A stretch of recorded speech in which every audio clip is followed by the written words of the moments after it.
अस्सलामुअलैकुम। उम्मीद है आप सब खैरियत से होंगे। जनाब, आज मैं बना रही हूँ झटपट देगी ज़र्दा। इसके लिए मैंने तकरीबन 2 ग्लास चावल जो हैं इनको मैंने आधे घंटे के लिए भिगो लिया था। ये बासमती राइस हैं। अगर आप सेले चावल के बनाएंगे तो आप उसे तकरीबन 3 घंटा भिगोएंगे। और इसके अलावा मैंने पानी उबलने के लिए रखा था। उस पानी में मैंने चावल डाल दिए। तकरीबन मैंने 1.5 चम्मच के करीब येलो फूड कलर डाला है पानी में घोल के। 3 से 4 अदद लौंग और 5 से 7 अदद छोटी इलायची भी मैंने इस पानी में शामिल कर दिए। और ये तकरीबन 2 टीस्पून के बराबर जो है ऑरेंज का छिलका है, ऑरेंज रिंड है, इसको भी मैं इसमें डाल रही हूँ। इसकी खुशबू बहुत अच्छी आती है, तो ये आप ज़रूर डालिएगा। अच्छा, अब इसमें तकरीबन 1/4 टीस्पून के बराबर जो है वो नमक जाएगा और इसे हम बॉयल होने देंगे। अच्छा, अगर आप बासमती चावल का बना रहे हैं तो आप 1 से 2 कनी छोड़ के फिर इसका पानी निकालेंगे, और अगर आप सेला चावल का बना रहे हैं तो सेला चावल जो है वो फुली डन होना चाहिए, पूरी तरह से गला होना चाहिए, उसमें आप कनी नहीं छोड़ेंगे। तो ये थोड़ी सी इसकी टेक्निक है, क्योंकि बासमती चावल जो है वो दम पर भी नरम हो जाता है, फिर आपका चावल टूटेगा। तो इसको आप 1 या 2 कनी छोड़ के उबालिएगा। अब ये देखें, ये चावल बॉयल हो चुके हैं हमारे, और इसमें 1 कनी जो है वो मैंने छोड़ दी है। अब मैं इसका पानी जो है वो ड्रेन कर लूँगी। ये आप देखें, बहुत अच्छा सा इस पर कलर आ गया है, और लौंग की खुशबू भी बहुत अच्छी आ रही है। अच्छा जी, अब मैंने तकरीबन जो है वो 1.5 कप के बराबर जो है वो घी ले लिया है। आप ऑयल डाल सकते हैं, लेकिन फिर ज़र्दे का मज़ा जो है वो रिवायती आपको नहीं मिलेगा। ये तकरीबन 1.5 कप के बराबर मैंने घी ले लिया है, और इसके अंदर मैं तकरीबन जो है वो 1.25 कप जो है चीनी डाल रही हूँ।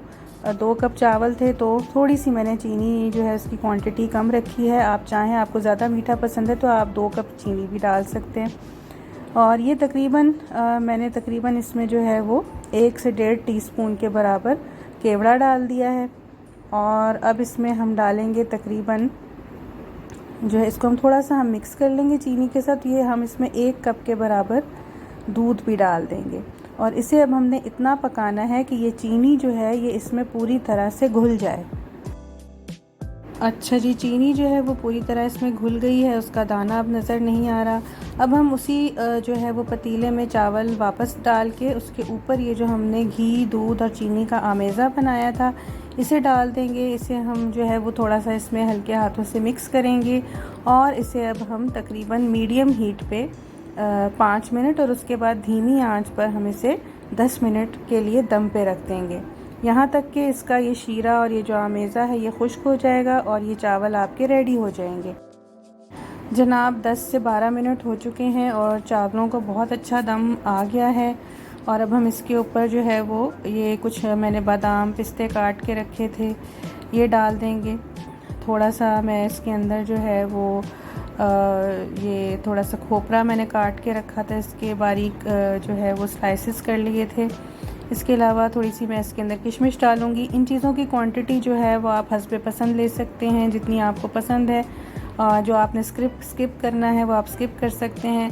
ये थोड़ी सी मैं इसमें टूटी फ्रूटी डाल रही हूँ। वैसे तो अशरफियाँ डाली जाती हैं, लेकिन हमारे यहाँ मस्कत में वो अशरफियाँ दस्तयाब नहीं, तो हम ये काम टूटी फ्रूटी से चला लेते हैं।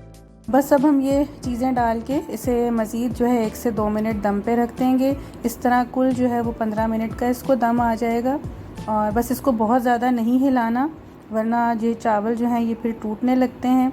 तो बस अब ये जो है ये मिक्स हो गया है, और अब हमने इसे 2 से 3 मिनट दम दे देना है। तो जनाब, बहुत ही मज़े का देगी ज़र्दा तैयार है। आप जो है वो इसे गुलाब जामुन के साथ सर्व कीजिए। मैंने थोड़ा सा ऊपर खोया भी स्प्रिंकल किया है, खोए के साथ इसका मज़ा दोबाला हो जाता है। तो ज़रूर ट्राई कीजिएगा, मुझे बताइएगा कैसा बना। आपका फ़ीडबैक मेरे लिए बहुत इम्पॉर्टेंट है। अपना ख्याल रखिएगा। इजाज़त दीजिए। अल्लाह हाफ़िज़।